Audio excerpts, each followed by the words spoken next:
Hey, what's up, guys? So I hope you guys checked out the video of the budget Mermail Atlantians versus the non-budget Mermails. But that said, I had a lot of people request me to make a budget version of the Mermail Atlantians. The thing is, I really feel like the deck it kind of needs those cards. Like these cards right here are like too good. Like you really do need them. They net so much advantage into the game. They allow you to OTK. But that said, I hope this doesn't discourage any players from definitely just trying out new variations of this deck. This is kind of like my first version of it. But I'll update you guys on this once we figure out a better build. But I already had people request me to upload a deck profile. I literally just made this deck like 5 hours ago. But that said, it does I just didn't like the deck too much, but I'll update you guys on some revisions of it. But that said, let's get started with the deck profile. It is the Gen X build, by the way. But yeah, let's start off with the two normal monsters, the Gen X controllers, and then there's triple Dragoons, triple Heavy Infantries, triple Marksman, triple Diva, triple Undine, Gores, one Abyss Gund, two Abyss Spikes, one Abyss Turge, two Tragodias, Allure, Dark Hole, Heavy, Mind Control, Reborn, Triple Moray, one Space Typhoon, an Avarice, Double Duality, Salvage, and Triple Spiritual Water Arts. As far as the extra deck, there's pretty much nothing that you would see out of the ordinary. I mean, Gungnir is probably the only card you might not be familiar with, but he's kind of like a Brainiac that destroys, and since Brainiac was banned, he's like the card you want to go to in this deck if you can make it. Brainiac was just way too easy to make in the deck, and if Brainiac was legal, this deck would be on fire. It'd be like the best deck. It'd be like so insanely good. It's insane. But that said, because you could just make it way too easy. Like literally, you can Diva into this and then just basically attack, and then you'd be making a Brainiac, which would just absolutely destroy the game. But that said, I'm glad that it does actually help this deck that Brainiac got banned, because then this whole deck would pretty much get banned from the next ban list. But that said, you can kind of see the combos from a previous video. But yeah, I haven't been doing too well with this deck. It's like 50-50 as far as win-loss ratio. And the thing is, the problem with this deck, at least I found, is just there's not enough room for any of the traps. I mean, I was thinking about just playing the pure build. I'll try that out later on, but I just want to do this profile for you guys that wanted it. The thing with the Gen X build is literally opening up with this plus this card, it sets you up so much advantage. You're literally at a +2 or 3. It sets you up so well. And then you have a Trap Dushu to follow up with. It's how can you lose that game?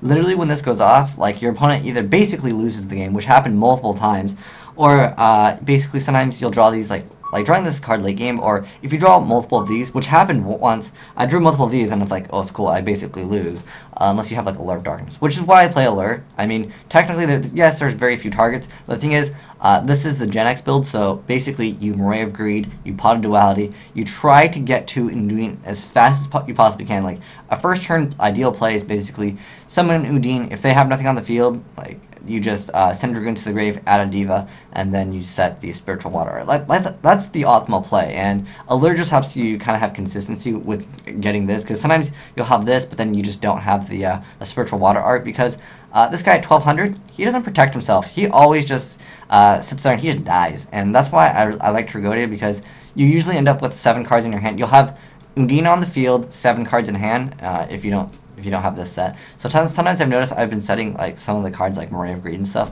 yeah, it happens. But basically the way the deck works is basically you just abuse Diva, and Diva is so insane in the deck. Also, this card is basically kind of a bad Inzector. He basically, when you summon him, you can send 1 water monster from your deck to your graveyard, and then you could add 1 Gen X controller. So basically, you can send this guy to pop face-up cards, you can send this guy to the graveyard to pop face-down cards, and then you still get to add a controller. So it's definitely a plus. But the thing is, you have to play this card, and this card's awful to draw. But at least the one good thing about him, he's a tuner. So that's the benefit to him. You can definitely try the deck with not Deep Sea Diva, Jenna Alex Birdman also, because he combos well when you go for Diva into Heavy Infantry, and then you bounce back the Diva, and then you use this effect to normal summon Diva again. That's definitely a very good combo. But this is just the first variation of the deck. I definitely want to play traps in here, but I feel if you're playing the Gen X build, you gotta play the Moray and you gotta play the Duality, because literally opening up with this, it's too key in the deck to really not have it.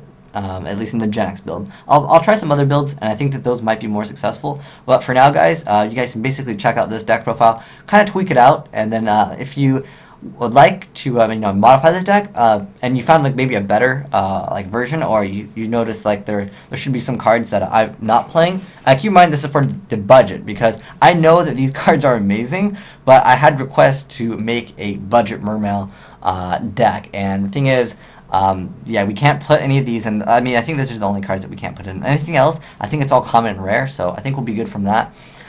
But yeah, that said, this is the deck profile for the budget variation of Mermail Atlanteans. And again, feel free to post down below. You can do a video response, or you can just, if you take a screenshot, remember YouTube doesn't allow you to paste like links. So just like take out the .com, or actually no, it wouldn't be .com.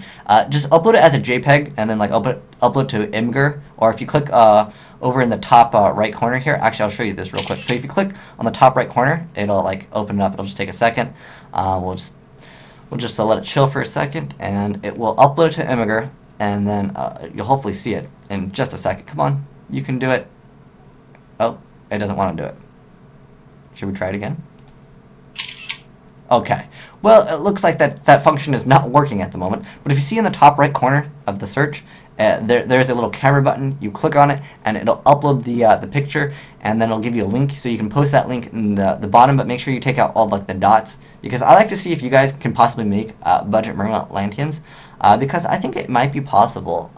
You just have to figure out the right combos, but you guys want like this deck profile really bad, and so I'm trying to give it to you guys as soon as possible. And keep in mind that it's a mediocre. Like, I wouldn't really consider it nearly as potent or as strong as like the pure one at the moment, but perhaps we can figure out some more combos and figure out other cards that can combo well to help you budget players definitely check out this deck, because it's a very fun deck. Definitely has a lot of options. But yeah, I think Birdman is definitely a card I want to fit in here, but we'll have to work it out. Maybe we'll take out the Gen X build. But thanks for watching, guys. It's What Dragon, signing out.